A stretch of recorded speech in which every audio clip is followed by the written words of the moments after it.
All right, good day, good evening, ladies and gentlemen. Welcome back to another Live the Fuel show. So I'm always excited to podcast. Actually, really today, it's been a rough week. It's been very stressful. And I just told the wife before I came in here, I get to bring on a repeat guest co-host tonight. And this gentleman, we had to do some timestamp checking just now before I hit record, was on this show. Well, I released him on this show back in January 14th, 2019, which probably means we probably recorded 60 to 90 days before that. And I just go ahead and shout him out right now. Dude, Tom Schwab and the Interview Valet team, I've shouted them out so many times in the show because when this show was founded, I was hustling and finding my own people. And then I just realized I think I've been podcasting like 7 years now. I have to double check that because we have well over 400 shows. And then over the years, all of a sudden I stumbled across this guy, his amazing wife, Karen, and then other entities and other, we're now calling them, I don't know if we're calling them podcast agencies. He's going to help us understand that because holy crap, as a guy who has a professional sales and marketing background, not just a former firefighter, has his own marketing company and has some very large sales consulting contracts. As a podcaster, made my life so much easier. So there's a lot more to him. There's actually a professional bio, but I had to go with my own shtick because he and I actually have met in person. We've hung out in person. We've shared a drink in person.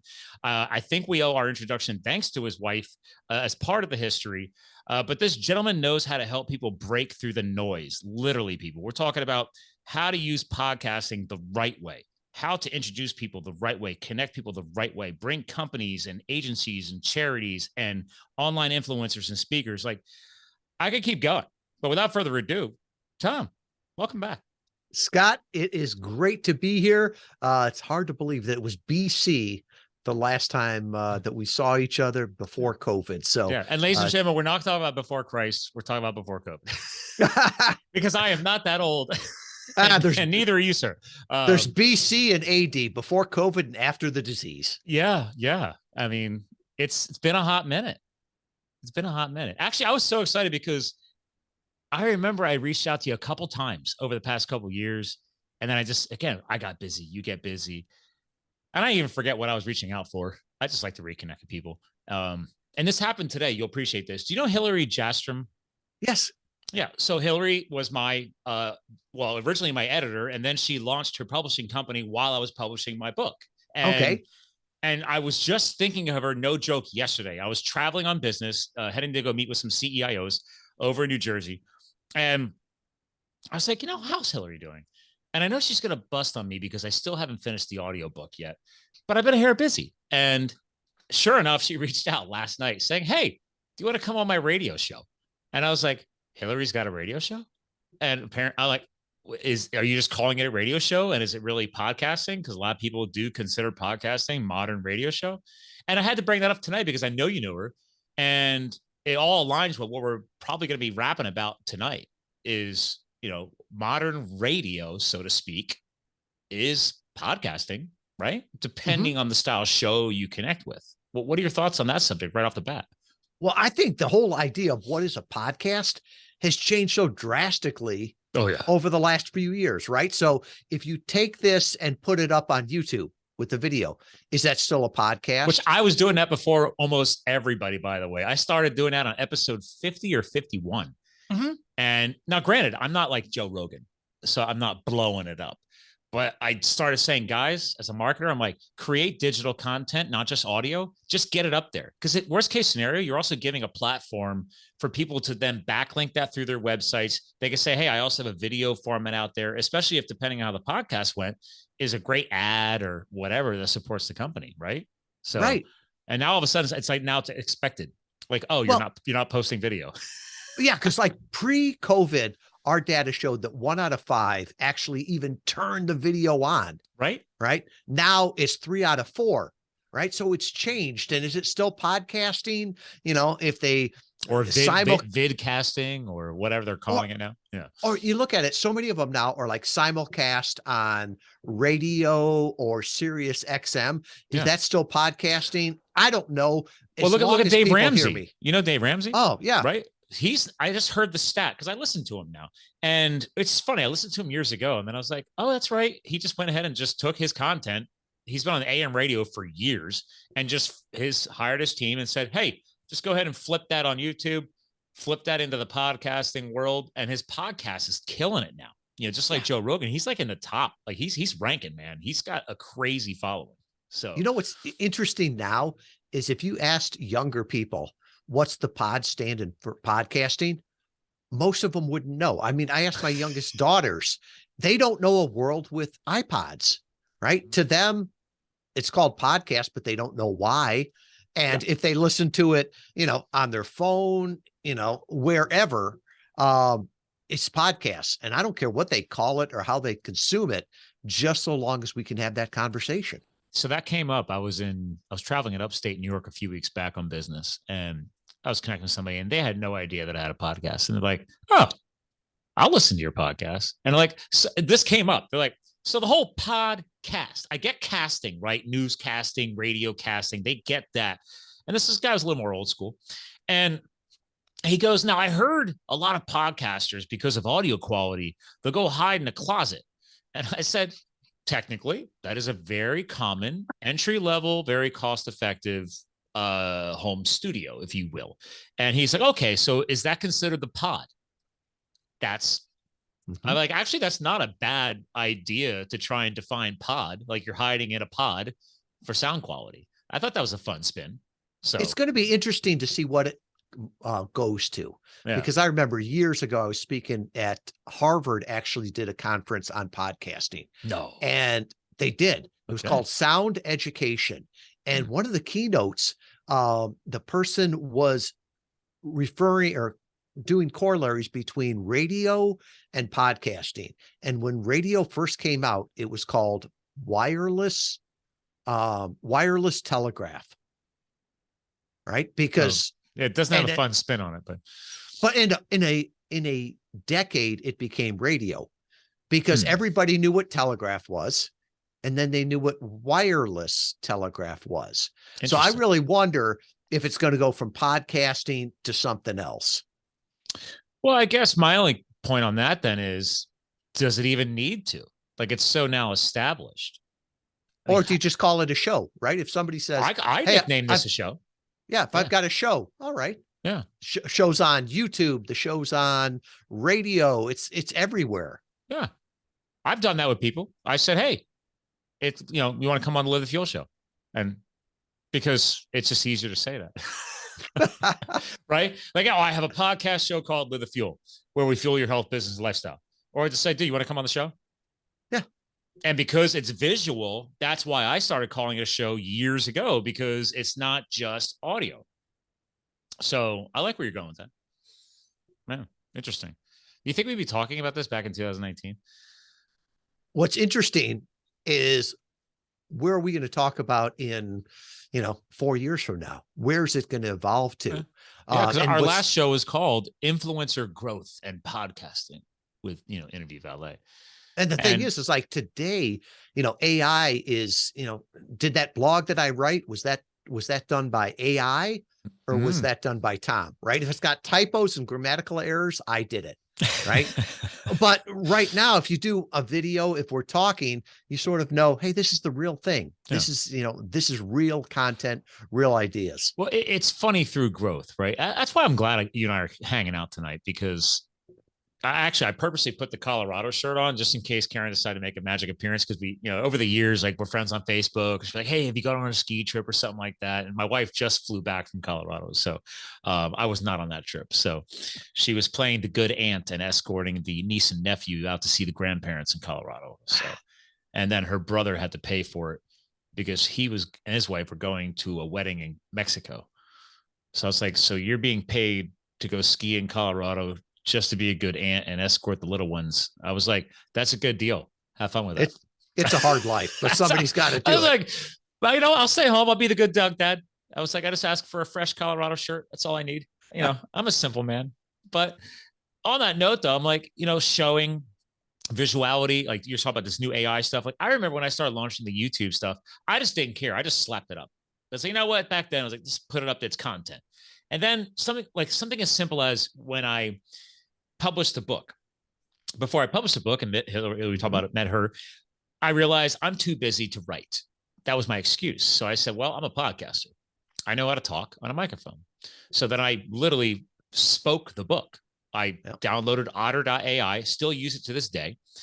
And then over the years, it became a core part of my podcasting platform because I just upload the video files and these audio files into Otter. It transcribes them. I spit it out for show notes, just to speed up my show noting process for my VA.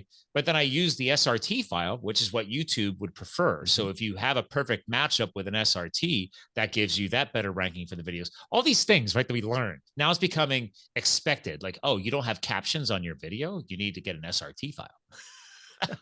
We're talking tech speak. So it's interesting, though. I mean, there's a lot of problems in the world today, but there is no better time to be alive, right? Think about it. We can create in the way that's easiest for us, right? For me, it's the same way, right? I can talk, but writing a blog, that's a homework assignment. But we can talk, and then we can repurpose it either with technology or other people helping us and make blogs out of it, make videos out of it. I always say, if I talk for 45 minutes, my team can find like 2 minutes of genius in there and make a great reel out of it. Yeah. That's why I fell in love with that Otter app, because I now pay years I've been paying for whatever the better package is, because and I don't even max it out. But to your point, I could be using it more when I'm doing voice notation, stuff like that. Now, granted, so much of that stuff now comes pretty much stock on smartphones and everything else. But to your point, people hearing this could be like, wait a minute. Oh, yeah, that's a good point. I could be taking virtual notes, and you don't realize that could become an article. That could become a blog. That could lead to a book. That could lead to an ebook that leads to a book. That could lead to launching your own podcast or whatever we're going to call it, your show. I remember back when I launched my show, it was just because I couldn't stand half the shows I was finding. And I love talking to people. Like I told the wife today, I was like, hey, Kristen, I was like, I'm really looking forward to hanging with Tom tonight. I was like, I've had a stressful week, and it's great just reconnecting with people. And because you take your business seriously. And she's like, oh, is he a fellow podcaster? I'm like, no. And she's like, really? I was like, that was the first thing I realized about him years ago, is that he doesn't need the podcast. He helps all the other podcasters. So, and he knows a crap load about this profession / hobby, because I cared not to bring on. I've actually had this year. This is probably the busiest year where I've had a ton of companies. You'll appreciate this. All of a sudden reaching out to me for sponsorships. And I was like, yeah, I'm good. And even my wife, she goes, why aren't you taking on sponsors? You're a sales and marketing professional. I'm like, because I've never done it.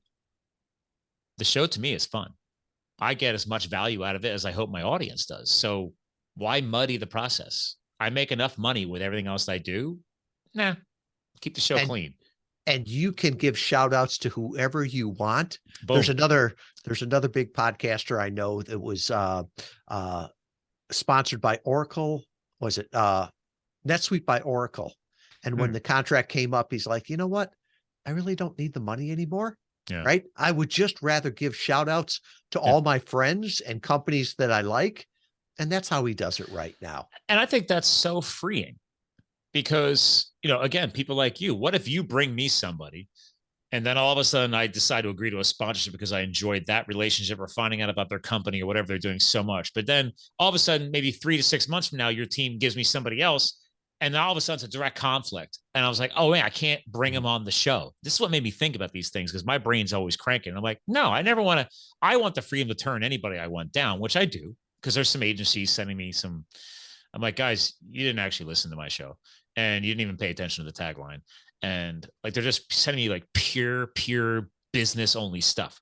And I was like, no, I talk about health, business, and lifestyle. So if you didn't even at least take time to work that into the bio, or at least try and connect on all 3 of those in some form of fashion, it doesn't have to be 100%. I'm not seeing the alignment. So I pass. I was like, no, thanks. I'm good. Now, I shared that with Karen back when I started really ramping the show back up again after the break from the book, and your team jumped all over it. And it was like, yeah, see, this is why Interview Valet is awesome. Well, I should say that I get probably 2 or 3 pitches a day to be on my podcast. Yeah. And I don't have a podcast, right? But everybody loves it. They want to be a guest, and you could just tell I'm on a list, and it's just robo. And it's really, no, it's not helping the guest. It's not helping the host. And really, it probably makes the guest they're pitching look unprofessional. So, because podcasters know podcasters. Exactly. I've spoken at conferences. Like, I'm not a huge speaker, but yeah, I've spoken about these types of things. Like, you can't be like, I have 3 words tattooed on my ribs after firefighting. It was words that we were in our firefighting handbook. It was duty, respect, and integrity. So obviously you could just tie those easily together and say you should basically respect you should respect other people enough to have and take that as a duty to yourself, right? And then you can flip those 3 words around in any form and fashion. But I put that into everything I do. My charity that I founded with the book, the marketing company, the podcast, I take that stuff seriously. So I was like, guys, and I put it out there everywhere. So it's like if you have not aligned with my brand, I really don't make it that hard. So, well, and yeah, I look at this, science. I look at this as earned media, right? Yeah. You have to earn your way to be on there. And that means listening to the show, connecting. There's some podcasts now that are pay to play. Mm-hmm. And I'm fine with that, right? It's and probably some of your clients are okay paying up. I don't know. I mean, well, I'm a capitalist as long as everybody declares, hey, this is a paid advertisement, right? Because people should know, is this a advertisement or an interview? And then the other thing with that too, is I think there's some podcasts that do that. And you can see if you got an 18-year-old life and business coach that can pay the money, they're on there. Right. Yeah. And is that really the shows you want to be on? Yeah. I mean, I agree with you. I'm a capitalist too. The beauty of this country is you could start with nothing and through just the entrepreneurial spirit alone, build something. And maybe for years, it's just a side hustle. And when you finally pop and you nail it, you've got something successful you can live on the rest of your life. Right. So I never count that out for podcasting too. I'm like, who knows? Maybe after all these episodes and all these years, something trips somebody's trigger and they want to buy the show, or I need to go help somebody else launch a big show. There's people that have been on this show, like you just hinted at the 18-year-old stuff like that. Now, all of a sudden, only a year or two later, they're coaching and launching their own online training on how to launch your own podcast. And I was like, I broke you. Like, I was one of your first podcasts. You told me that. Now, all of a sudden, you're teaching people how to podcast. I was like, I mean, good on you. Maybe I should have done that. Scott, I don't know. Here's a good one. The other day, I saw an agency claim to have 25 plus years of experience in the podcasting space. I commented on that post. I commented on your post because I laughed my butt off. So please continue. Yeah, they were so proud to say they had 25 plus years, and I just couldn't take it, and I had to respond to them privately and point out that podcasting started 19 years ago, right? You don't have 25 plus years of experience, right? And I laughed at that. I loved it. I think it's like, let's be honest with what we are, right? If you've got 2 years of experience, own it, right? You know things. Now, I didn't ask deeper. Honest. I didn't ask deeper, but there is another angle. Ad agencies and other types of companies use that. Was there more than one host on the show because they could play the ad game where, he's got 5 years and then he's got 15 years and then she's got another 5 years, right? So then you can add that up and say you got 25 years of experience, right? Because companies do that. So that means that Karen and I have been married for 30 years, right? Okay. She's got 15, I've got 15, together we're at 30, right? Okay. And it's like, if you say combined, that's fine. You're gonna tell me that, Lockheed Martin has over, 1 million years of experience in aviation. Yeah. Well, if you add everybody's together, I don't know, maybe not 1 million, but if you start saying 10,000, it's like, no, right? Yeah. It's like, we haven't been I agree. flying the that key long. word there is be honest and transparent and say combined. If that was the angle, for example, which you're right. No, they were just tossing out. Here's the thing. They know they're going to catch a certain percentage of the audience that doesn't even know when podcasting was founded. No one's going to half the people aren't even going to Google that or research that. They're like, yeah, okay, it sounds like a really experienced company. I should probably work with them. Yeah, but you've over-experienced yourself. I mean, once again, anybody that knows what the pod and podcast, it's like, yeah, the iPod. Oh yeah, iPhone hasn't been around that long. Yeah. I mean, they were just getting off the ground. The viral top selling devices were still iPods, or really, yeah. I mean, They were still shrinking them down to this big too. I'm using, people in the podcast world can't see what I'm doing. I'm like, basically, I think I had one clipped on your belt. It got down to like an inch and a half by inch and a half. They got some pretty small, tiny iPods with, high end memory. I probably have it laying somewhere. I don't even know. I was still on my BlackBerry, Yeah. I had the Crackberry. Yeah. Cause I was an analyst with T-Mobile, and I had every smart device back then, tablet, because I was researching all that stuff. And I had to have every single piece of tech on my desk. I was a geek. But I enjoyed the Crackberries. Yeah. And for the reference, I'm calling it a Crackberry because back then it was addicting. You literally lost, which I think we fast forward and made it worse with smartphones as I'm saying this. But yeah, you were always answering emails. You were always available because all of a sudden they're right there in your hand on your Crackberry. And you take your thumb and you spin it back and forth, and you're waiting for your thumb to fall off because you're overusing your thumb. And yeah, I loved my Crackberry for a long time. Making the switch to the iPhone was a big move for me. So I don't know what year it was because I've already forgotten that. But you probably have a Crackberry laying around somewhere, don't you? Probably someplace. Yeah. I think we should just make a podcasting museum or pre-podcast museum. I don't know. It's cool to see how much tech has changed. I think it's fun. I've gone through a few microphones and always want to get to sound better. It's like you talked, you want the good quality, right? Because yeah, I think you have the same one I have, don't you? Do you have a Heil PR40? Heil. Yep. Dude, I founded my show with this. This is still the same Heil PR40. I went in hard. My buddies were like, "You're launching with a Heil PR40?" I'm like, I mean, yeah, it was kind of pricey. And they're like, yeah, dude, like the average person gets like the Audio Technica 2100. And I went all in with the Zoom H5, this Heil, which technically it didn't work well for the handheld mic because it's not designed to be a handheld mic. You're supposed to have the boom arm, because I was doing everything in person back then. And I just wanted the best sound quality because I was like, all right, if I'm going to do this, I got to do it with the right audio because it's podcasting. Again, this is pre-video. And then this thing is still rocking.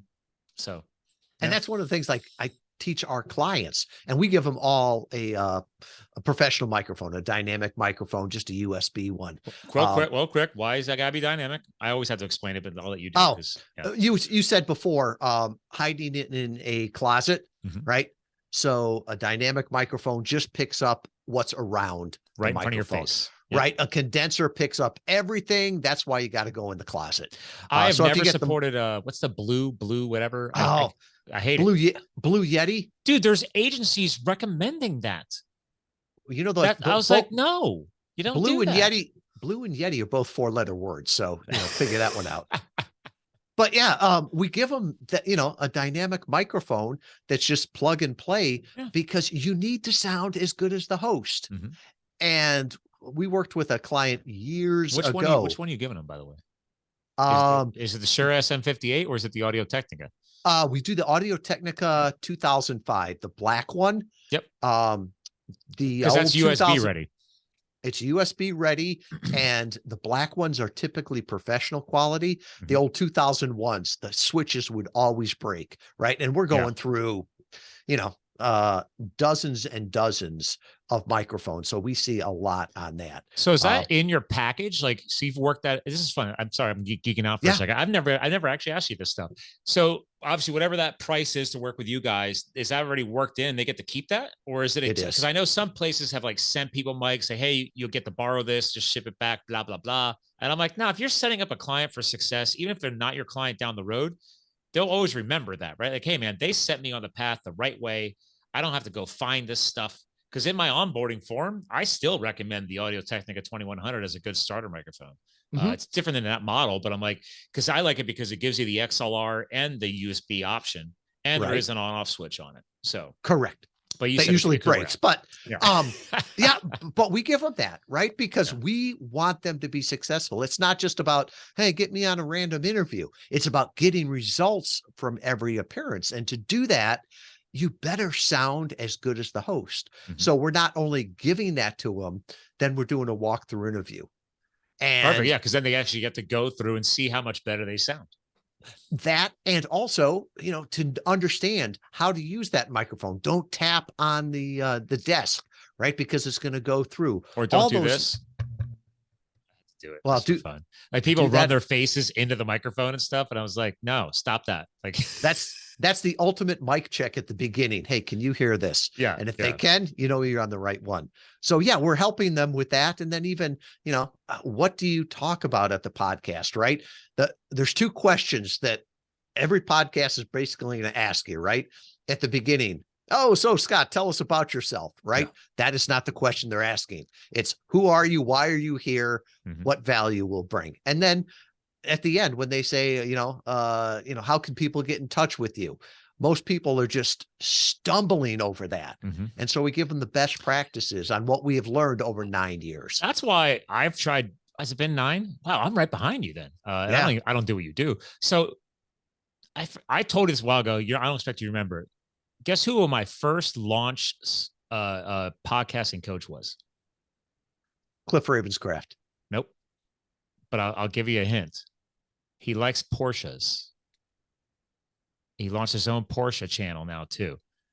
And he has spoken at a number of our podcasting conferences over the years. He's based out in he was in San Diego. He moved north. And I'll give you the word in his brand, solopreneur. Oh, Michael O'Neill. Michael O'Neill. He was my coach. Oh, wow. Yeah, I went in hard, dude. I was like, it's like everything I do in life. I'm not going to half-ass anything. So, yeah. So, and he even said, he's like, dude, you don't have to get that microphone. I'm like, I don't care. I'm in. Like, I'm all in. Let's go. Yeah, he was my original coach back when I was trying to figure out my acronym, Live the Fuel, which actually technically stands for Live the Fired Up Epic Life. And I was like, he was one of my shows that I was listening to. So yeah, there's so many of those guys that are OGs, right? And he's episode 001. He was the first. Yeah. Yeah. And I love going to the conferences to see some of them and remember where they started, where they are, and how many people they've helped along the way. Yeah. Yeah. And again, he's still rocking the mic. And now he's got, so I don't know if you knew this, he had his own side hustle. Like he blew a hole through his leg last year with a auto body, like sanding blaster. I don't know if you saw that. I was like, dude, what? I saw the video on that, and that was nasty. So before, in a previous life, I was doing orthopedic sales. And when I saw that, I'm like, oh, that is a nasty wound. Dude, and if he would have hit the femur and possibly cut the femoral artery, he'd be game over. Yeah. Yeah. Or with all of that blowing in there, because it was basically little beads. I don't know if he was doing bead blasting. I forget what he does. His machine that he was doing, but like it strips all materials down to the bare metal of the car for restoration. There's your quick story on that. But and I know he was doing it differently than most shops. And yeah, dude, I was like, what are you doing? That he didn't die of an infection or bleed out right there is the grace of God. And when he posted that video, I watched it a couple times and then I'm like, oh, I can't watch this anymore. Although dude, I watched it once and then I was like, oh, that's nasty. I'm like, you know what? I got to go back and finish it. And I watched it again. And I sent it to my son because my son does power washing on the side. Yeah. And I'm always telling him, wear boots, all the rest of this. You don't want to hit your foot or anything by accident. And then I sent him that. And I'm like, this is why I always tell you, be careful. No, it's crazy. And again, admittedly, over all these years, I was surprised when he decided to start doing that. Cause I was like, but why? But you could tell it's his passion. He's got his own like Porsche branded like hats and stuff. He created his own little spinoff thing. And it's cool. Like that's what he wanted to do. And people pay him to do it. And he's always custom Porsche stuff. And he's not even an auto body guru. He just DIY'd it and figured it out. But he's still rocking, just to give him a proper shout out, the Solopreneur Hour podcast still goes on to this day. I mean, he's got a crap load of shows out there. Michael O'Neill. Yeah. Yeah. That's why I figured it's like I had to connect an OG in there because it's important because I think just noting on that, not just to shout out Michael and align with you on this, but I'm not trying to pat myself in the back. This is more of like, dude, do the research, align yourself with the right people and the right organizations, right? So like part of your updated bio, I haven't even worked it into the show yet, but now I get to transcend it now. I'm just going to go ahead and short question it. What do you like, or should I actually say dislike about funnels? There's a great marketing phrase out there. You're just one funnel away. There it right? is. That is great, great marketing. Sure. I also think it's the biggest lie out there, right? Because what works for small transactions does not work for high ticket relationship sales, right? And everybody keeps saying, oh, you're just one funnel away, right? Tell me, Scott, the best things in your life, right? Did your wife come through a funnel? Nope. No. You could come through a friendly referral over Facebook. Right. It came from an introduction. Word of mouth. It came from a conversation. Yeah. It came from a relationship. And, you know, I always say it's not one funnel away. I'm all for automation. There's purposes for that, but I believe you're one conversation away, right? One conversation away from your next great customer, your great employee, your partner, whatever it is. Let me align with you on that real quick. So a lot of people over these years still don't understand how I make a lot of my money. Years ago, I was a employee of a sales rep agency for the HVAC industry. Actually, she was married to one of my former best friends. They had a divorce, so apparently I won her in the divorce because now she's my client. And she's best friends with my wife. Shout out to Jennifer of Sales Management Solutions. That is primarily, to this day, most of my time spent consulting, because when I'm out traveling all over the Northeast and meeting with CEIOs of these big distribution and wholesale companies where the contractors shop at, that's what I'm doing all the time. And the reason is why, because they like to work with human beings, and they're not, this is the pro trade world, dude. This is talking like literally last week, somebody's like, hey, I was just going to send you like a 12 pallet, aka skids, skids of material order. What's my discount for a full 18-wheeler truckload? Like, I didn't even have to sell him on it. He's like, yeah, just give me a full truckload. That was $150,000 in one phone call. I was like, cool. And then he called me a week later and did it again.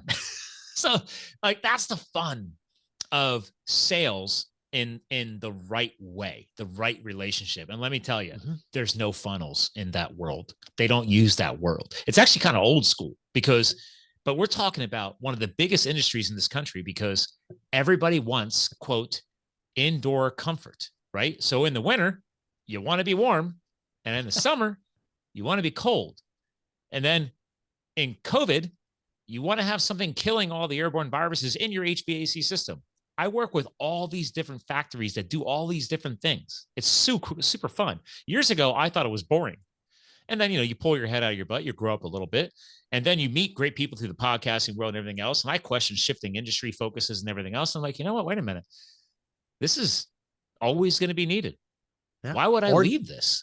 Ordinary to you, amazing to others. And the thing is that I think we get so enamored with technology. Yeah. It's like, oh, we'll put it through a funnel.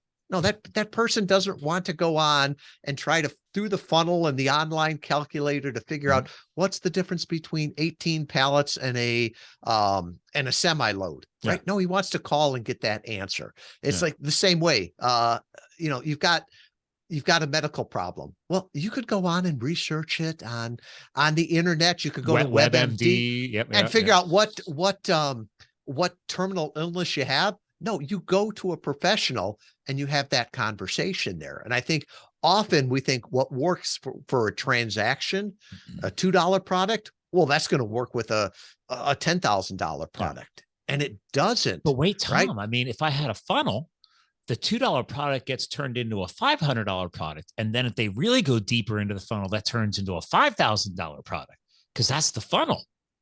Well, I had a client that came to me and I said, well, why do you want to do podcast interview marketing? And I loved his answer. He was a high-level consultant. And he said, because he thinks most of digital marketing today is the equivalent of advertising above urinals. Ooh, okay. I like where we're going here. I paused. I said, well, what do you mean by that? And he's like, if my clients, see me on Facebook, right? That's going to hurt me, not help me, right? If they see me going by on the bus or they see me, on the park bench, that doesn't make me look like a high-level consultant. And the more I started to think about it, it's like, yeah, if I'm looking for the best surgeon, I'm not hiring the one because he had a Facebook ad, right? If my life is on the line or my family members are, right? If I get accused of a crime that I didn't do, I'm not going to be calling Saul, better call Saul to represent me. Yeah. Yeah. Right. And so I think often, and there's a great book out there by Bill Troy called Clicksand, How Digital Marketing Will Ruin Your Business. I've read it. Yep. Yeah. I think he was like 5 years too early. I balance health, business, lifestyle. So when I need a break from all the health nut stuff and all the audio books, I switch back to my business stuff, my advertising, my sales, my marketing brain. I got to exercise it. That's a good book. Very good book. Yeah. And by the way, I don't think you're working with him. That high level consultant. Are you familiar with Wiley McGraw? I don't think so. You should try and land him. I think he's got his own team landing him because he and I were talking back and forth since I went to hang with Mike in person when he was the maitre d', like main speaker dude running. Oh God. I went out for multiple years. Cole Hatter's events. Okay. Yeah. Make money matter. So the 1 year I went to San Diego to go hang with Mike because he was the guy helping run. He was like the main Mike guy. And that's where I met Wiley McGraw. So he and I got connected there and then kept putting off or whatever, not aligning. And then, because he's like, dude, you can't find him. Like he's on LinkedIn, but like you said, he doesn't do BS advertising or like outdated real estate agents, like that level of advertising and marketing. That's right. Anybody who's in realty, don't keep doing the crap that's been done for 40, 50 years. It doesn't make you look high end at all. But Wiley, that guy, former military, special forces, skydiver, like he's a high level dude. He's brought into upper echelon CEIO level stuff. Yeah. He doesn't need to per se advertise, but he's gotten heavier back into podcasting, guest speaking, because of exactly the angle you're talking about. Yeah. I've even had clients come to us and I'd say, well, what's your goal with this? Do you want to get more clients? Right? Because ultimately the goal is not to get on podcasts, right? That's the means to the goal. And most people are trying to grow their business, grow the SEO, get content to repurpose. There's one gentleman, I'm like, so you're trying to get more clients? And he goes, oh no, I've got as many clients as I need. Oh, interesting. I'm like, so why are you doing this? And he says, the more gravitas I have out there, the more content I have out there, the more authority I have out there, the more I can charge my next client. Right. And so he was just looking at it as, that he wanted to raise his prices. There was someone else that he wanted to use it to double his leads. And I'm like, so you want to double your sales then? And he's like, no. And I'm like, well, if you double your leads, right, and they're good leads, it should double your sales. He goes, no, I want to be pickier out of the leads. Right. Yep. So I can choose the ones that I want because then he doesn't want all the leads. Yeah. I want the profitable ones that are the best clients for me. You see, now people are going to always try and tie that back to the whole funnel thing. They're like, well, that's something that the funnel can do because that's going to, if you build out your funnel right, it's going to dump some people into this bucket and that bucket. And I was like, I get it. But back to your point, behaviorally, Tom, it's that upper echelon. All right, I've changed business coaches now since starting this show only 3 times. And the next one I hire costs more. So, because I'm looking to level up. Eventually you exhaust that relationship. And this is a lesson for everybody out there. Like if you're ever hiring a coach, make sure that they have a coach, 1. And 2, don't be afraid to move on from that coach to a better coach. Because eventually you could exhaust that. If you're spinning your wheels, like it might be time to get some fresh perspective, right? Or a fresh consultant, if you will. Maybe it's not a coach, right? And I agree with that. Yeah. So yes, bring a bigger breadth of potential into your sales process, but that allows you to be pickier and like, oh man, I wish I didn't take that person 6 months ago because these people are just spinning their wheels. Because that's the other thing. Like when I take on a client for branding or whatever, I agree with you. I was like, if you make me stressed out because you're not following through on the crap that we're talking about, That pisses me off. I'm like, then why am I wasting my time? Yes, thank you for paying me, but I don't even want to take your money because now you're just upsetting me. I was like, well, that's a two-way street. Going back to Bill Troy's book, right? What does he say in there? Big fish don't swim through funnels, and whales don't click, right? The bigger the sale, the bigger the decision maker, the more it takes that human touch. And I remember another client came to us, and the guy was good at math. I'll give him that. He says, I need to get another 25,000 leads from podcast interviews. That's a lot. Yeah. And I'm like, why that many? Because before he got 5,000 leads and he got one client from it. And so he figures if he wanted to get 5 clients, so he needed 25,000 leads. And I was just like, no, you've got some really, really, really lousy leads. You're wasting your time. What's the ROI on that? Because dude, how much time do you have to go through that many leads? Like, no. Even if it's all automated in a funnel, it doesn't matter because you're wasting their time. It's like, why don't you get 5 leads and 5 customers? And that's one of the things I love about podcasting, right? Somebody's listening to you, right? You're either their guy or you're not, right? If you are, great. Then they reach out to you. How can we work together? They self-select. But if you're not, if you're not a good fit for them, well, let's figure that out early on. Because at the end of the day, we don't need more leads, right? We need more. I would even say we don't need more sales, right? We don't need more customers. We should always be optimizing for profits, right? And how do you do that? Have great customers that value what you do, that bring out the best. And if you can start with that, then how do you go through to find them? I want to align on that on a different angle. My own wife, she's another entrepreneur, but she's a veterinary doctor. She's much smarter than I am in medically world, not business. But that being said, I went there. I probably just luckily she doesn't listen to the show. I love her, but I do her sales and marketing and they only listen to half of what I say. So I don't really take it that seriously because she's my wife. I was like, okay, but here's the problem. Thanks to the pandemic, they were already busy before the pandemic. And then everybody was stuck at home. So they're paying more attention to their horses because she's a large animal veterinary doctor.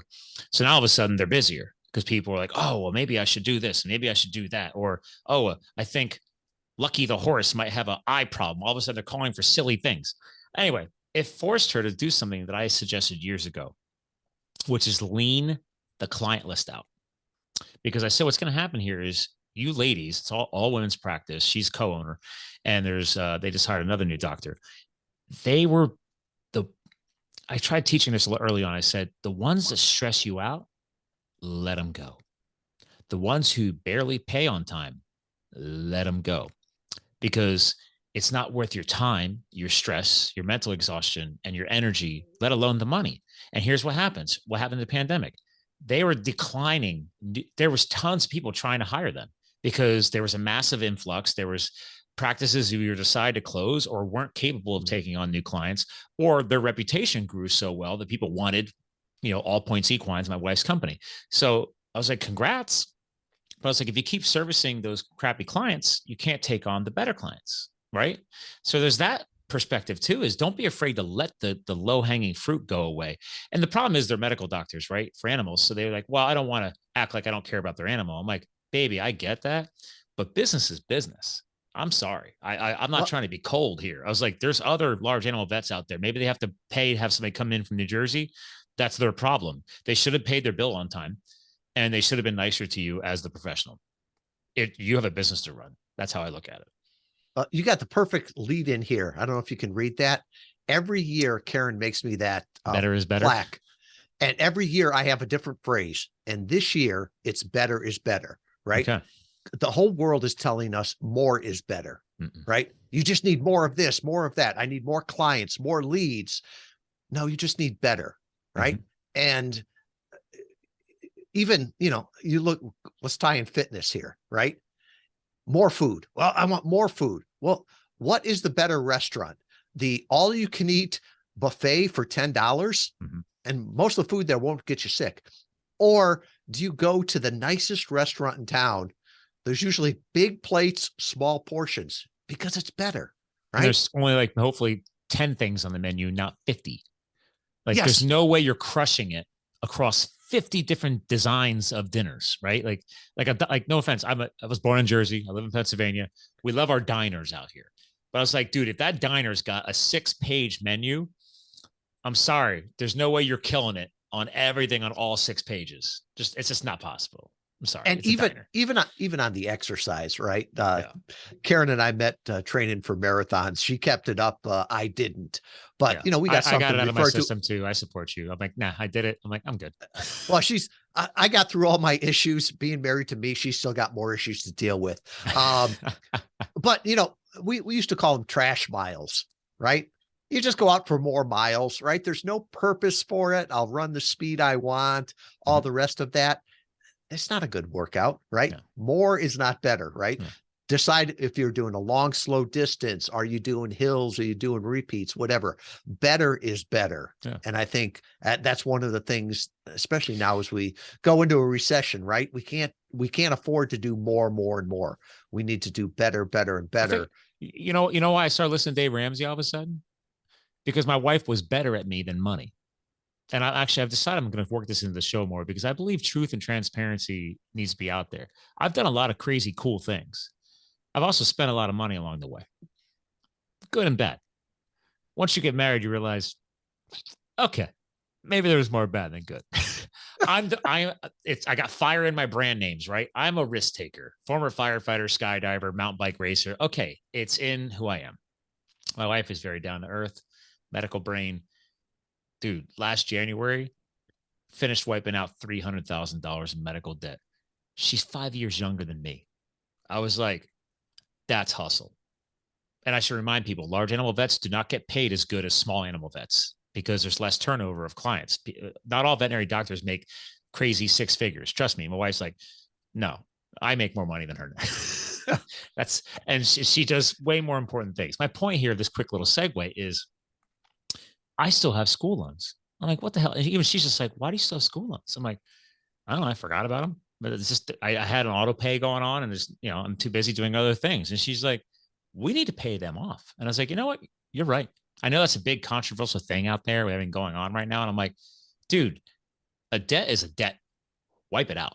Whether or not there's supposedly going to be some kind of glorious refund, which I don't get into politics and religion, but I don't agree with it because I'm like, you know what?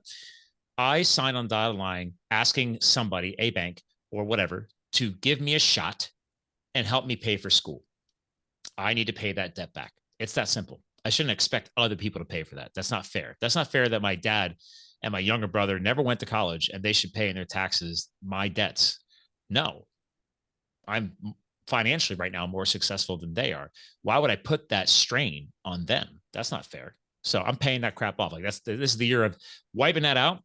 And then I'm doubling down, dude. I was like, you know what? We just bought this new house, coming up on 2 years in May. And it's like, why don't we just pay off everything by the time we turn 50 or I turn 50? And she's like, well, you turn 46 this year. She's like, we're talking about over $300,000. I was like, game on, challenge accepted. Yeah.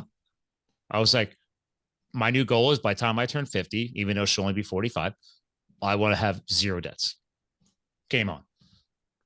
Because then I don't have to travel if I don't want to. I don't have to take that other client on, right? Like you just said, recession rate. It's like, dude, if you have less bills, who cares what's happening per se in the market? Like the market corrects every 5-10 years anyway. Look at the history of the S&P and everything else. People's like, oh, my money's not worth hardly anything. Okay, well, just stop looking at it and give it a couple of years. It's gone on that way for decades. And I'm not even a financial guru. It's like, just look at the history, go back 50 to 70 years. Yeah. It always fixes itself. And we're not a financial podcast, by the way. Well, you could tie everything in. And I would say with that is focus, right? Yeah. If you focus on it, you can nail it. Just like with the podcast, you focused on it, you did well. And, and I'm simplifying things because then it's like, wait a minute, all I got to do is wake up every day, enjoy my eggs and bacon, go run my company, make my clients happy, keep rocking the mic on a podcast. And I just have, okay, I pay my internet, I pay my cell phone bill, I buy another new car, cash, no debt. It's like, yeah, most people's stress, especially here in USA, I forget what the number was. It's a strong percentage of most people's stress in this country is usually tied to money. Oh, I can believe that. Yeah. You guys have married a long time. That's a big stressor on relationships.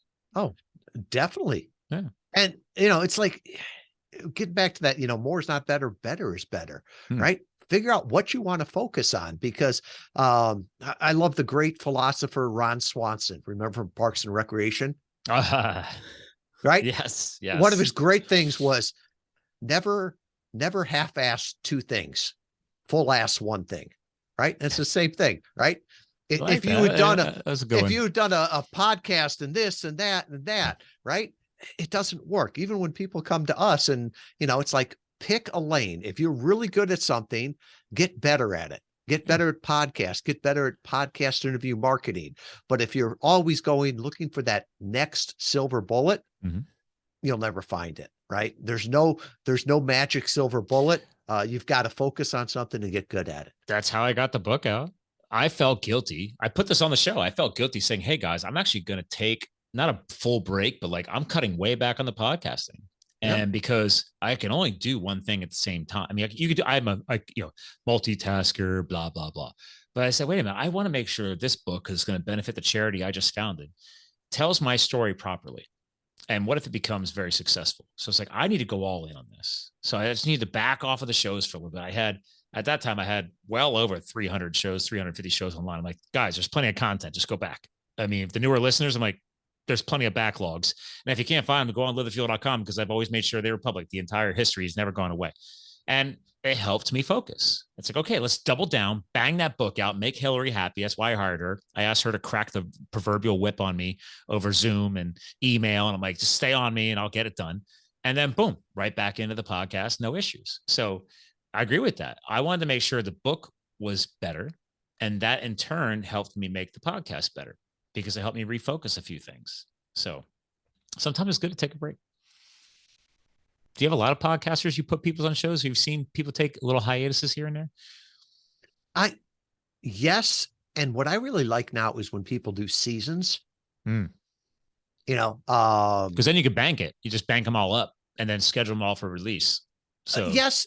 And it's almost like you think of, we were just binging Sopranos, right? Classic. There's a season to it, right? And each season can change in the theme, so you're not locked in, right? So this season we can talk about health. This season we talk about business. So as different things come up, you can focus on it, right? It's funny you're saying that, because over the past 3 years, and by the way, we're going over our slot. Are you okay for a few more minutes? I'm good. Yeah. Okay.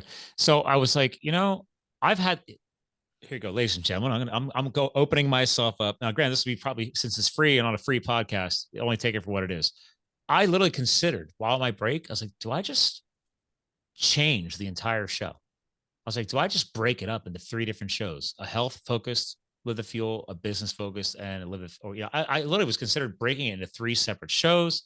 Then I was like, I've always been a health nut. Maybe I just go double down on the health. Dude, there was a lot of research. I still have some outstanding decisions to make on that, because I was like, Live the Fuel is so well established. I was like, how many shows barely get past 7 episodes, let alone well over 400? So I was like, I could just go until 500 just for fun and say, let's flip the switch and do something new and exciting. I don't know. Well, what are your thoughts? 80% of shows die within the first 10 episodes. Oh, I'm well past that. Right. But I guarantee you, if you do 1,000 shows and stop, somebody's going to go, why'd you quit? Yeah. Right. Even Seinfeld ended after a while. I can think of that Mike did hurt Kim. me. I loved Seinfeld. Oh yeah. But more than Friends. More than Friends. But there was a time, right? It was time for that to end. It can't go on forever. What's the term they say in that world? It was starting to jump the shark or whatever. It was starting to jump the shark. Yeah. And okay, so there's a natural thing and also your interests change with time. And that's one of the things I like with the idea of doing seasons with it. And we even talk about, this with podcast guests. If you're talking about the same stuff you talked about a year ago, you are boring, right? You haven't learned stuff. That's why I have to go look and see how many have actually, like you, have returned for a guest co-host slot. I don't welcome back very many, because but I know that you're on the forefront of things. So I know we'll have fresh perspectives. So I'm not worried about it. You know, like, yeah, absolutely have Tom come back. Yeah.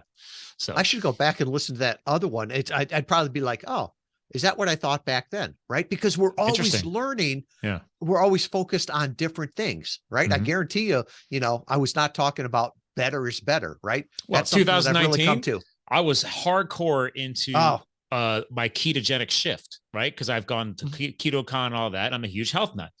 But now this year in 2023, I'm actually been experimenting and doing all the blood work and seeing what a much more heavily focused into the carnivore way of life, but I'm not 100%. I would say it's probably, if you had to put a label on it, I'm carnivore keto. So whatever. I was like, okay, I'm a geek about that stuff. I want to see how my workouts perform. I want to see how the blood work works. I like to back it up with data. So that's something I'm doing. Now, to your point, I could be doing a whole season on that. I could just release a whole series of just what I've learned from that, or just bring on guest co-hosts just on that subject. So, and you could, or even on the financial, right? You've got a huge goal to drop what, 300,000 in 4 years, right? Or faster. And to the people that hear that are like, wow, that's inspiring. Let me go along with this. And I remember, do you know Nick Pavlidis? Why do I know that name? Pavlidis is a very unique name. Please refresh me. So Nick wrote a book called Confessions of a Terrible Husband, Lessons Learned from a Lumpy Couch. That's why I know that, because it's such a unique episode title. By the way, have you worked with him? Yes, he was the ghostwriter or the writing partner on my book. Oh. That's what he's doing now. Nick, I would love to get him on the show, because that was a good book. Because part of my backstory in my own book, I even shared it in there, how my wife, before we got married, broke up with me, and then I had to win her back. And I'd be thrilled to introduce you. But Nick is so smart, and he's helped me so much over my life with this. And one of the things that he taught me about was there's different experts, right? But there's the expert that's the PhD, the person that has all the education behind it. They don't do well on podcasts, right? No, they're all book smarts, no real world application. Exactly. And then you've got the one that's probably more the seasoned veteran, right? The Sherpa that's been up the mountain hundreds of times, right? They're interesting. They've got great stories, but sometimes it's like, they got too much gray hair. They don't know what I'm going through right now. Then you've got the expert that's just a step ahead of me, right? The person that's in second grade can learn more from somebody that's in fourth grade than they probably can somebody that's got a PhD. Yes. Right. So what you're doing there is maybe you're the one that's, few steps ahead of them, and you bring on some of the experts, you bring on some of the Sherpas. Which I've done for years. That's what I love about this show. I always bring on somebody smarter than me. Because that's the point. I'm winning along with the audience. I have no problem telling people, like, I'm selfish. I'm doing this for me too. Like, I'm looking forward. I only bring on people that I'm hopefully going to get something out of the conference every so often, because it's been many years now. I've brought a couple of people on where I'm like, maybe I wouldn't have brought that person on. But if we already went through the trouble of recording the show and everything else, I'm not going to back out of it. I'm going to own that. I'm like, I'm sorry, the show's going out. I've never not aired a show. Even if they turn out to be a little Looney Toony, I'm like, well, some of the people might want to appreciate the Looney Toony. I don't know. No one's ever reached out to me directly and saying, why did you air that person? I'm like, well, because I keep it real. I thought it was going to go well. Wasn't really impressed. Lesson learned. Moving on. But I like that idea of the seasonal thing. See, now you're cranking some gears in my head, my friend. It's like, okay. But again, you've got my one sheet in front of you, right? With all of our clients, we're updating those. I've always given you mad props on that, because the average agency didn't do that. Now everybody's trying to do that. And I think you guys still lead the charge on that. I think I'd have to go back and look, but I literally, the last few I saw from your team, I'm like, dude, they're still crushing the one sheet. I was jealous. I remember this now. When you came on the show, I was like, dude, can I hire you guys just to make me a one sheet? Like, I'm a marketing guy. And I was like, I don't care. I was like, I'm not that good. I want somebody to make me a one sheet. But you got to be smart enough to know right answer when told, right? Yeah. That's what they used to say in the Navy. And so that has come from 9 years of experience working with over 1,500 clients and podcasters like you. giving us the feedback, right? Yeah. Sometimes I see a one sheet and it's like white type on a black background and there's all kinds of pictures and stuff like that. It looks beautiful on a screen, but then you print it out for just before the interview and it comes out of the printer wet and you can't read the type. And so that's why, ours, people will say, well, it's not pretty. It's functional, right? That's what podcasters have told us, right? I'm going to screen share for YouTube because, again, it's sharp. It's obviously it's yours, but still, I mean, this is exactly the template that you guys use for everybody else. And, making sure the embedded hyperlinks work. But also really, it's not just cookie cutter crap. Like, I feel like the stuff truly would align with the right people who need to see it. And I think, and you keep it to one sheet too, by the way. Somebody tried sending me a 2-sheet. I don't know if it's called a 2-sheet, but I was like, all right, dude, everybody else is doing one sheet. You can't chunk it down to one sheet. Come on. So the other thing that we've really been focused on is collaborative promotion. And that's something that last year we started. And if you work with Interview Valet, we want you to get the most out of the interview. I remember when I started getting the follow-up emails, like, don't forget to let us know. Because I always send them out anyway. But I'm like, hey, here's all the graphics we put together. Here's the link. The show's going live tomorrow or whatever, yada, yada, yada. And then you guys get to do whatever you do for your clients. So if you want to get the most out of it, promote the interview. Yeah. Because the average, by the way, because they need you, because the average guest co-host never gets on my show, never promotes. It drives me crazy. I'm like, dude, my team went through the trouble of making episode graphics, making sure it's on YouTube, making sure it's on Spotify, everywhere else. I was like, why would you not share your guest appearance? That's your brand growth. I don't get it. But some people just don't understand marketing. I'm like, I'm literally handing you content, but okay. I guarantee you, if they're working with you, you'll be drilling that into them. It's like, yes, you will be sharing this and you need to put it on your website and you need to be sharing it on your social media and your email lists, et cetera, et cetera. I wouldn't tell them that. I would ask them the question, what are you optimizing for? Right. And people will come and say, I want to do 100 interviews this month. Well, why? Right. Is that what you're optimizing for? Because if it's just 100 interviews, you can get those really quick. You don't need my help with that. Well, no, quality over quantity. Better is better. No, I want customers. Oh, okay. Well, do you think getting 100 will do that? Or would getting 4 of the right podcasts and promoting it, target and audience, repurposing it and all the rest of that, right? If you just want, massive exposure, go commit a crime. Your picture will be in every post office in the United States, right? I don't think that's going to help you grow your business, right? Better is better. Yeah. Well, that's why you're called the Chief Evangelist Officer. I love when people change up CEIOs into different things. Like I myself, my CEO actually stands for Chief Intrepid Officer, but I capitalize the E in Intrepid. So it's not even the first letter. So, but that's fun in marketing. Not everybody gets that. I'm not a chief executive officer. I mean, what am I, executive over myself? Mine's not even a marketing thing. Everybody that's like self-employed is the CEO.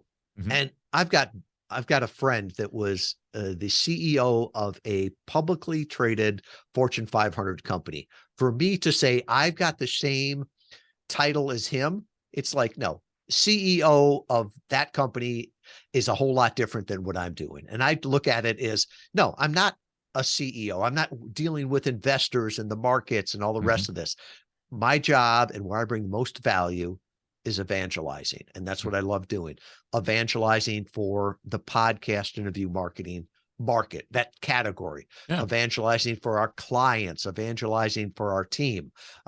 That's what I get paid to do. Well, I can't even take credit for that spin. A buddy of mine just randomly over the years, early on in the show, when I really started pushing for independence and entrepreneurial pursuits and everything else. And so he was the guy that I watched him go run the Marine Corps Marathon down in Washington, D.C. back in 2007. And I'm like, I'm not a sideline guy. And he was running in memory of his roommate from college who had, still in question, passed away in Philadelphia at a hospital due to a mistake with his brain. I don't know if there was a lawsuit or whatever, but I was like, dude, that's messed up. And I sat there and I'm jumping on the subways and trying to get to the next leg of the marathon. And I was like, I'm doing this next year. I had never even run a 5K at that point. But I was like, bro, that was inspiring. I love your message. And they were doing it to raise money for awareness for other things and for his family. I'm like, dude, are you coming back next year? Because I'm going to train with you.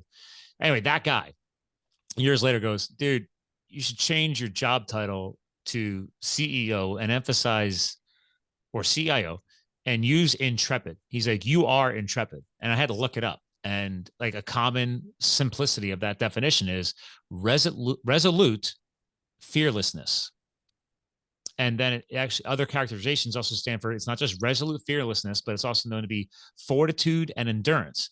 And the reason why he did that is because he bought me a penknife and had my name engraved on it and gave it to me before I left to go fight wildfires out west. And he says, I hope you make it back. This knife is for that, so you can think of us while you're out west doing your crazy bull crap. And when I came back, that's why he sent me the Intrepid thing. And I was like, cool, full circle on just a friend being a friend, but then also inspiring me to do something fun with my branding. And I was like, so are you saying that I'm fearless? He goes, well, he's like, you're a little crazy. But he's like, yeah, you could use that. And I was like, I appreciate that. Thank you. And it did inspire me to think differently and have fun with branding and terminology, everything else. And yeah, a lot of people who know me, they're like, yeah, I could totally see that. Yeah. They're like, you're an endurance guy. I'm like, okay, cool. So that was my fun spin on it. So you got the evangelism. I'm the intrepid guy. You know, there you go. So does Karen see you that way, by the way? I mean, you do live together, work together, but I mean, you know, just figured I'd ask that off the record. She is my biggest fan. Yeah. And I always say life is, you guys are a great couple. Before Karen and after Karen, I refer to her as my catalyst. You remember chemistry, right? Yeah. Where you could have all the elements together, but you had to add the catalyst to get the reaction to happen. That's what she is in my life. Right. I don't say she completes me, right? But no, she's the catalyst. When she came into my life, great things started to happen. I love that, because also just triggered in my head, like when I had to win Kristen back and start a whole new relationship after almost 1 year anniversary of dating. And she was like, yeah, you're a hot mess. Part of my self-work for myself. And I went from being obsessed with personal and professional development for my growth to going in all in on understanding romance and unlocking my heart and all this crap, because I couldn't figure out why I was broken from that. And because I was already in my 30s going on 40, I'm like, what's wrong with me?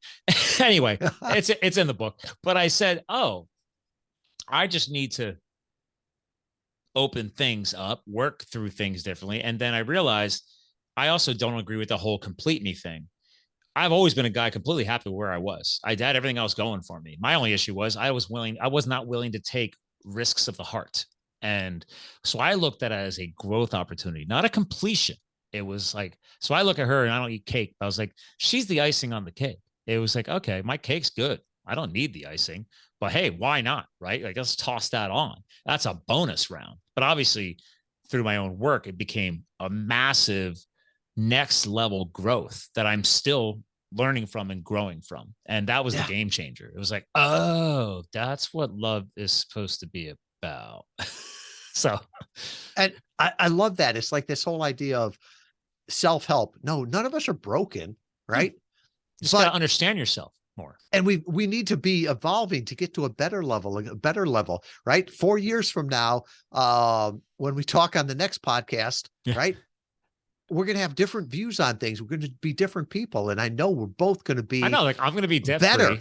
Like, no, I'm going to own my house outright. I mean, hell, maybe I'll just get bored because I have no bills and I'm just going to go fly out and we'll do one live and in person or something. I don't know, because who cares if there's no bills to pay, whatever. Like, right. True. I again, we got to bring the show to a close, but it's like, there's another piece I use in the show over the years, actually after I met you. I forget what coach brought it up to me, and I created this trifecta, and I call it the freedom trifecta. And I think part of it might've been through Michael and other people I connected with over the years, but I summed it all up and I said, how do you define freedom? Well, do you want time freedom? Do you want financial freedom? So I realized that through my psychology background that most human beings, my research and what I studied in school was, oh, the human brain likes to memorize things in groups of 3. So I always tell people, find your own freedom trifecta. I mean, in the beginning for me, I had troubles finding that third one. I was like, okay, well, it's got to be definitely financial freedom, because I used to have bad spending problems when I was younger.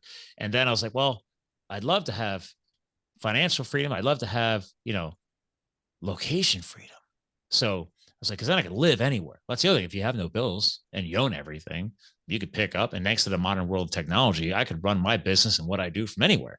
So it's like, okay, well, I want time freedom, financial freedom, and location freedom. That's my freedom trifecta. And for most people, I found they actually usually agree and align with that. It could be that simple, but add your own thing in. I mean, but just something to think about, just something fun, why not? How do you define freedom?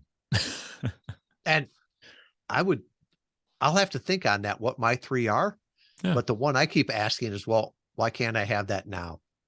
Well, right? That's that again. To be fair, that I did not state tomorrow, a year from now, 5 years from now. And also, if you're smart with your money, you don't necessarily have to have the whole home paid off. Like, financial freedom was not around that, having zero debt. It's having the financial alignments where you're not spending like a moron. You're not sitting on tons of debt. And you've got your life dialed in. Like, is your income at the right level, right?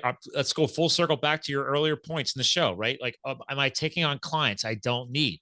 Am I going on podcasts I don't need to go on? All of these things. So if you got your money dialed, you don't have to pay the house off tomorrow if you don't want to, but it's like, okay, at least I have that in your goals. But financial freedom is, hey, I have no debt.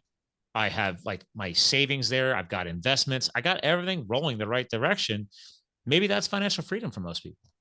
Or even time freedom, right? I was just today, every Thursday we have an all hands meeting with our team. And so there's 30 people in Europe and North America on the team. 30 now? Nice. 30. Yeah. Nice. And so one of the things that we were talking about, and I mentioned, is we don't work 9-to-5 jobs, right? You work when you need to. So, if all of a sudden, it's nice on a Friday, and you want to take the day off and everything's caught up and your clients are okay, or somebody's covering for you. Yep. Well, just take Friday off, right? I remember Karen and I one time, Saturday was like a cold, nasty day, and Sunday and Monday were supposed to be great. And Karen said, hey, can we do the weekend on Sunday and Monday this week? Yeah. I'm like, sure, why not? Nobody, for most of us, we've got that time freedom. And we could use that if we wanted to. And maybe it's not complete, but we probably have more of it than we give ourselves credit for. I've learned that over the years too. It's like, now, Grant, when I was firefighting, I didn't have a choice. I was locked in for 6 months out of the year. Yeah. I didn't have a life, but the rest of the year I was like, oh, I could do whatever the heck I want, whenever I want, until the next fire season. So if I want to get a side job, great. Or I want to just be a vagabond, drive around the country and climb rock walls and go skiing and whatever, like let's have some fun. Fast forward to today. It's like, yeah, when I was in the call center world years ago to now, I had the whole career job before firefighting, and yeah, you're supposed to work that 40-hour week or whatever. And I'm watching managers who are salaried like I was killing themselves 60, 70-hour weeks. And I was like, you don't think there's a way to work smarter as well as harder? And all of a sudden, like, I'm leaving a lot earlier than they were, managing 30-person teams, 40-person teams. I just got smarter with how I was doing things. The work got done. The people, I had some of the top performing employees in the company, and they were like, I don't understand how you're leaving. I'm like, because I made a choice to figure out how to lead my people better, get them to do what we were all working towards together, and I could leave because everybody's kicking ass and taking names. So I was like, why am I here? I'm going to go and then, well, back then I was a workaholic. So then I just went and I was a bartender in the evenings and then a bouncer on the weekends at a club, because that's what I was doing back then. I had 3 jobs, even though I had a corporate job making $60,000 a year at the time in my 20s. I was like, well, I wasn't dating and I wasn't as crazy into my adrenaline junkie life. So I just worked a lot. And that's one of those things where I keep going back to, and somebody asked me this years ago, what are you optimizing for? Right. So if you're on a salary job, You're optimizing for results, right? You don't get paid extra to work that extra 30 hours. You get your bragging rights. Dude, I just put in 60 hours last week. I'm like, and you didn't get paid anymore. What are you doing? Yeah, I'm not optimizing for bragging rights, right? I'm optimizing for life. Exactly. It's like, I want a life to do other things for whatever I want to do. So again, time freedom, right? Creating your own schedule. I think we all have that in our goals at some point. But Tom, it's been a blast catching up tonight. I was told, like I said, I was totally looking forward to the show. I knew we'd have some fun. And I was doing this 4 years ago. I did change what I said, but I always ask my guest co-host to bring the show to a close. But back then, it was a different format, I guess, if you wanted to. But nowadays, because I've matured together with people the likes of you, and I've realized after writing the book and starting the charity and realizing that money isn't everything, I realized a legacy message is important. And I said, well, besides, I used to say, hey, what's some final words you want to leave behind on the show? Well, because you were there back then when I said that, now I'm saying, well, wait a minute, hold on. What is a legacy message you want to leave behind from what you've learned up until today, or what you've already learned that you want to pass on until tomorrow? What would you like to share with the audience to help bring the show to a close? Man, I wish I would have gone back and listened to what I said last time. I know, right? I'd have to go look. The thing that's on my heart right now is we all know something that is ordinary to us and is amazing to other people, right? Through our lives, through our experiences, through our mistakes, we've learned things, and we are blessed to be a blessing, right? And so I believe that we've got a responsibility to share that with other people. What they do with it is up to them. But, I used to be able to say, well, if I got up to the pearly gates and they say, you were taught all these things. Well, how come you didn't teach somebody else that? I could say, well, you don't understand. I live in Southwest Michigan. There's nobody around me to teach it to. And that's not true, right? That's definitely not true. With technology, as a podcast host, as a podcast guest, writing blogs, writing books, whatever it is, what's ordinary to you is amazing to others. We're blessed to be a blessing. In your own way, I would encourage you to share what you have learned with other people, because it will help them and it will help remind you of what you've learned along the way. Well said.